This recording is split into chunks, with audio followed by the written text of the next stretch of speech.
আসসালামু আলাইকুম ওয়া রাহমাতুল্লাহ। আমরা গত ভিডিওতে আমরা slide opening, saving, new slide এগুলো দেখেছি। আমরা এখন দেখব text box, font and size, bold, italic, underline এগুলো দেখার চেষ্টা করব। আমরা প্রথমে পাওয়ার পয়েন্ট ওপেন করে নেই, আমরা এটাকে কেটে দেই।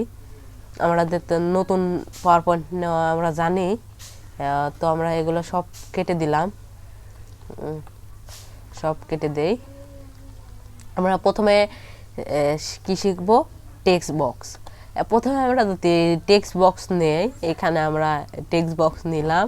এখন এখানে আমরা লিখতে পারবো যে পাওয়ার পয়েন্ট, আমরা যে কোনো জিনিস আমরা এখানে লিখতে পারবো, বাংলা হোক ইংরেজি হোক। আমরা যদি বাংলা লিখে দেখাই তাহলে এখানে আমরা বাংলাও লিখতে পারবো। আমরা অভ্রটাকে একটু আনি, আমরা অভ্রটাকে ওপেন করলাম, অভ্রটা অলরেডি আছে। আমরা কন্ট্রোল স্পেস দিয়ে এটাকে বাংলা করে নিলাম। এখন আমি যদি এখানে লিখি যে আমার প্রথম প্রেজেন্টেশন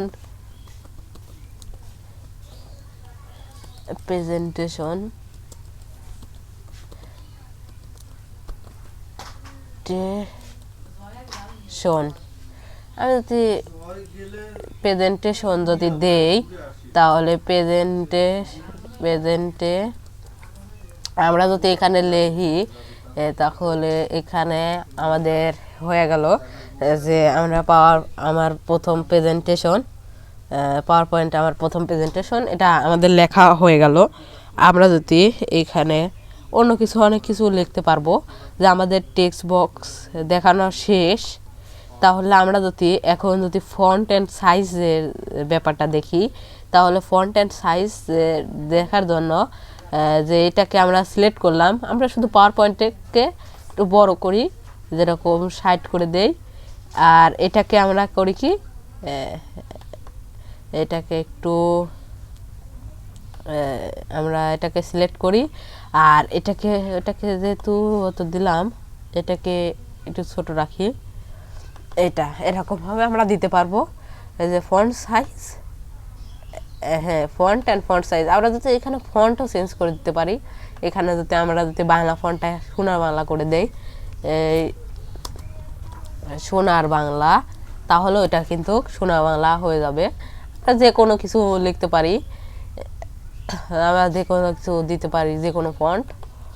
তো আমি পাওয়ার পয়েন্টকে একটা ফন্ট দিয়ে দেই,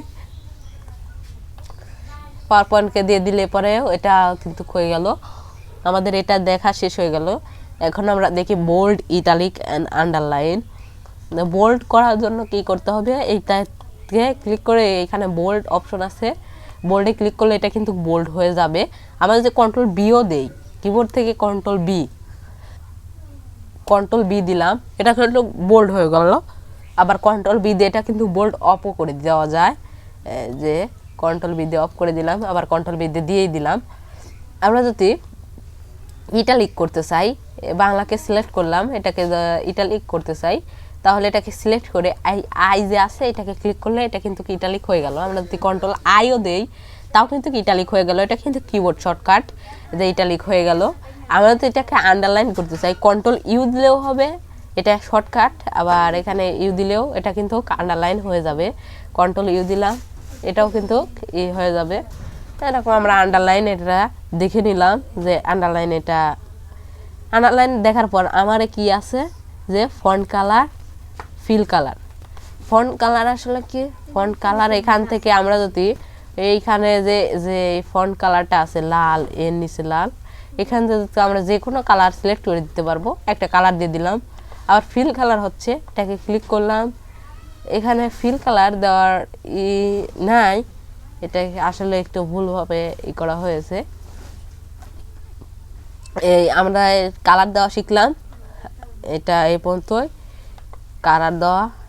এখানে আমরা এটাকেও একটা কালার দিয়ে দিলাম, একটু আলাদা কালার দিই। আমরা যদি এখানে আলাদা একটা কালার দিয়ে দিই, এটা কিন্তু হয়ে গেল, একটা সুন্দর একটা হয়ে গেল। আজকে আমরা এই পর্যন্ত দেখলাম।